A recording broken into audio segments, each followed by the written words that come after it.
सावन तुम पुण्य कार्य में लीन हो, तो मतलब तुम पीना जितने भी कार्य करते हो बहुत ही पवित्र हो। अब इस तक ना महीने में बहुत ही सारे पवित्र कार्य होते हैं।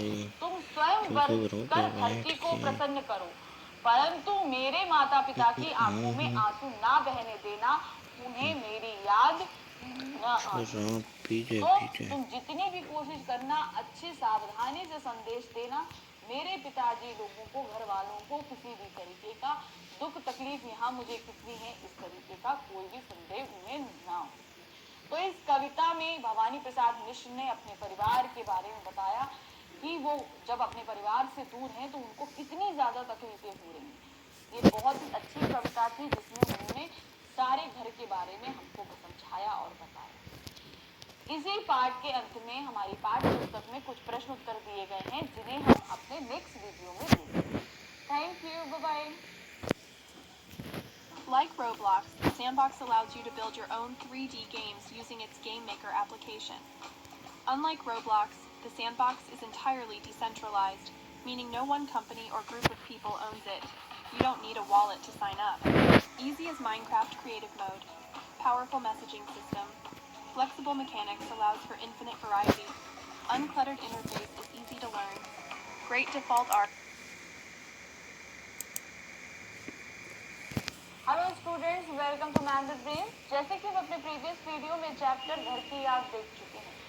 ये कविता रचित थी भवानी प्रसाद मिश्र के द्वारा। जब वो स्वतंत्रता संग्राम में उन्होंने भाग लिया था तो वो जेल गए थे। उस जेल में जब जेल की यात्रा करी थी तो एक रात बहुत ज्यादा बारिश हुई। तो वो सावन का महीना था, बहुत बारिश हो रही थी, तो उनके घर की बहुत याद आती है। उस वक्त उन्होंने ये कविता लिखी।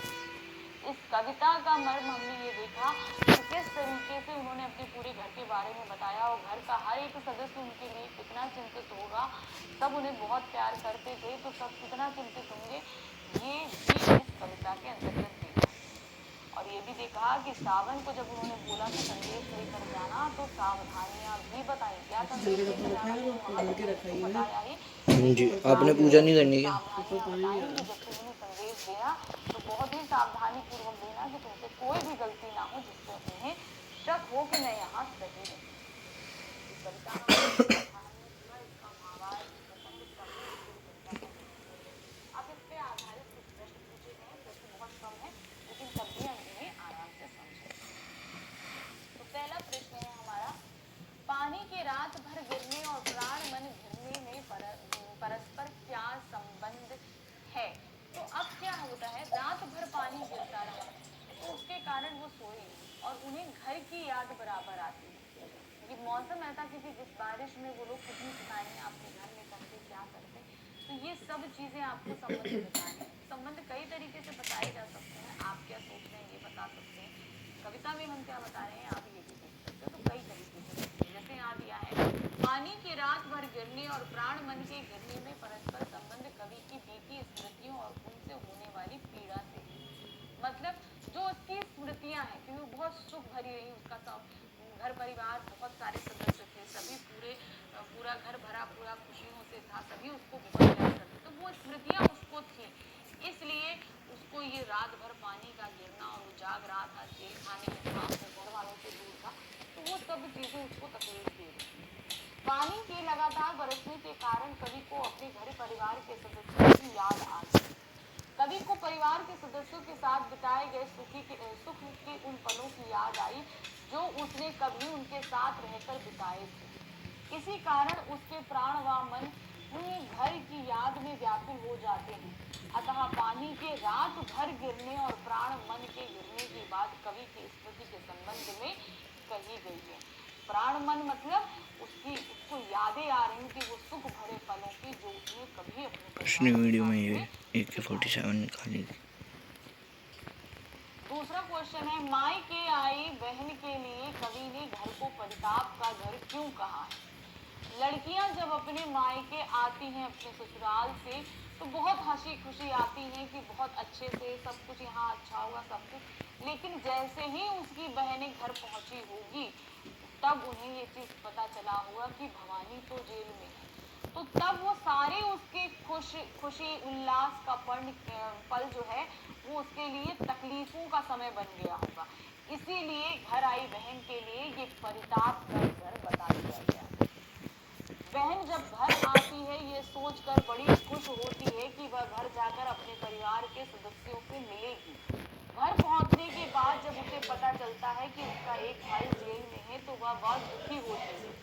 घर के सभी सदस्यों के होने के बाद भी एक भाई के घर में ना होने पर वहां का वातावरण दुख से भरा रहता है। इसीलिए कवि ने घर को परिताप का घर कहा है। भाई सभी सदस्य मौजूद हैं मगर एक सदस्य नहीं, तो उस एक सदस्य के कारण सभी दुखी हैं, तो वो खुश, वहां पे खुशी तो कहीं है नहीं, तो इसीलिए वो पूरा घर जो है वो दुख का भंडार बन गया, इसलिए उसे परिताप का घर कहा गया है। नेक्स्ट क्वेश्चन है पिता के व्यक्तित्व की किन विशेषताओं को उकेरा गया है। तो अब यहाँ पर क्या बताया गया था, पिताजी के बारे में बहुत बताया गया है कि बुढ़ापा उनको व्यापा नहीं है, मौत से वो डरते नहीं, शेर से भी डरते नहीं है, मुदगर उठाते हैं, 260 जो है दंड बैठक करते हैं और खूब खिलखिला के हंसाते हैं। तो ये जितना भी व्यक्तित्व उनके बारे में बताया गया है उसे आपको यहाँ पर लिखना है। कैसे था, इस कविता में कवि ने अपने पिता की अनेक विशेषताओं को उकेरा है।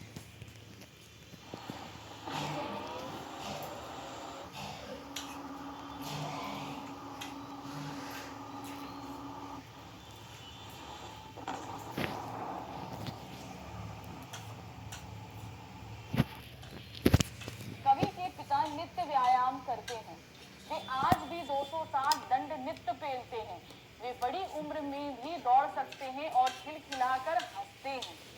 उनकी वाणी में बादलों जैसी गर्जन है, काम में तूफान जैसी तेजी है, उनके सामने शेर और मौत भी आ जाए तो वो घबराएंगे नहीं। कवि के पिता बड़े उदार हृदय, सरल भोले सहृदय और देशभक्त हैं। परिवार में विशेष स्नेह रखते हैं, इसीलिए अपने 5वें बेटे को याद करके भी उनकी आंखें भर आती हैं। उन्हीं की प्रेरणा से ही कवि स्वतंत्रता आंदोलन से जुड़े कवि मतलब उनसे प्रेरणा ली तभी वो स्वतंत्रता आंदोलन। कवि के पिता बिल्कुल स्वस्थ हैं और उन्हें बुढ़ापा छू भी नहीं पाया है। तो पिता की जितनी विशेषताएं बताएंगे जैसे जैसे वो है उनको उन्हें आपको यहाँ पर इस प्रश्न के उत्तर बताया। नेक्स्ट क्वेश्चन है निम्नलिखित पंक्तियों में बस शब्द के प्रयोग की विशेषता की गई क्या है। मैं मजे में हूँ सही घर नहीं हूँ, किंतु यह बस बड़ा बस है, इसी बस में सब गिरे। तो अब इन तीनों लाइनों में आपका जो बस दिया गया है व्याख्या करनी है कि ये बस शब्द का इस्तेमाल क्यों किया गया है। अब इसमें देखिए यहाँ पर बस का इस्तेमाल है और यहाँ पर किया गया है, तो आपको क्यों बताना। जैसे पहले लाइन में बस घर नहीं हूँ बस यहाँ क्या दिया, कवि बस शब्द के प्रयोग का अर्थ है कि पहले बस शब्द का कि कवि केवल घर में नहीं, पहले मतलब मैं घर में नहीं हूँ बस यही, यानी कि घर में ना होकर जेल में।